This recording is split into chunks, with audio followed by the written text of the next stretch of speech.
और स्वकीयनेव दोषेण ब्रह्मत्वं नासितं मया। मैंने जो है ना ब्राह्मण कुल में जन्म लिया और ब्राह्मण कुल का अनुसरण नहीं किया और जो है ना अनाप शनाप काम करता रहा। तो अहम भ्राता तद्यो अस्मिन् धुंधकारिति नामत स्वकीयनेव दोषेण ब्रह्मत्वः नासितं मया। मैंने ब्राह्मण तत्व का नाश कर दिया। अब बोले मैंने जो है ना गया जी में आपके पिंडदान किए थे। आज भी लोग कहते हैं कि गया जी छोड़ने के बाद में श्राद्ध नहीं करना चाहिए, पर नहीं, धुंधकारी का देखो ना, गया जी में गोकर्ण जी ने पिंडदान किया था, परंतु उसके बाद भी वो प्रेत ही बना रहा, उसका मोक्ष नहीं हुआ। बहुत लोग श्राद्ध बंद कर देते हैं कि गया जी में जाने के बाद में जो श्राद्ध नहीं करना, पर ये गलत है, हमें श्राद्ध करना चाहिए। और जब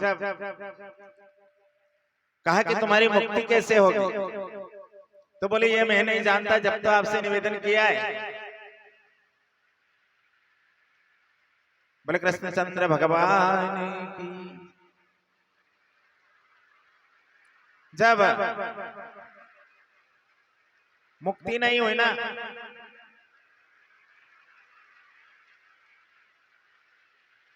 तो गोकर्ण जी ने पूछा कि आखिर तुम्हें क्या करने से तुम्हारी सदगति होगी।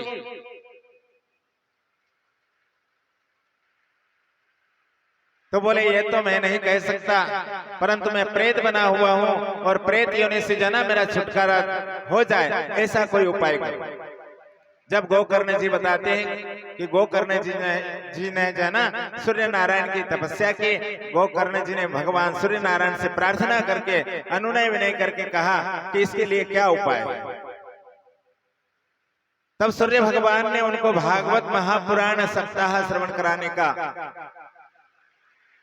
उपदेश दिया। कहा हरिओम। और जब गोकर्ण जी ने धुंधकारी को सप्त दिवस के भागवत महापुराण सुनाया ना, तो एक बांस लगाया गया था। उस बांस में 7 पैरी बनी हुई थी। एक एक दिन की कथा में वो पैरी फटती गई और 7वें दिन की जब कथा हुई तो वो पूर्ण रूप से जो है बाहर आ गया, प्रत्यक्ष हो गया। और उसके लिए एक विमान आता है और विमान पे आरूढ़ होकर के वो परमात्मा के यहाँ जाने लगता है। तभी वहां के जो सज्जन भक्तजन जो थे ना, तो उन्होंने कहा कि कथा तो हम सभी ने श्रवण करी, धुंधकारी ही वहां का पात्र कैसे बना स्वर्ग जाने का। तो उन दूतों ने कहा कि देखो, इसने जो कथा श्रवण करी थी ना, तो कहा था कि मेरा मोक्ष हो जाए। तो ये भागवत महापुराण जो है, हम जिस उद्देश्य से सुनते हैं उस उद्देश्य को पूर्ण करती है।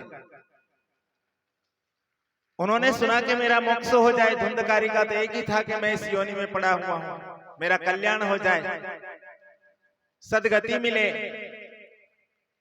और आप लोगों ने नहीं सुना इससे। बोले जब आप अपनी इच्छा के अनुसार दोबारा श्रवण करोगे ना, तो निश्चय ही आपका भी उद्धार होगा। इस प्रकार से जो है धुंधकारी का उद्धार हुआ। बोले कृष्णचंद्र भगवान की जय।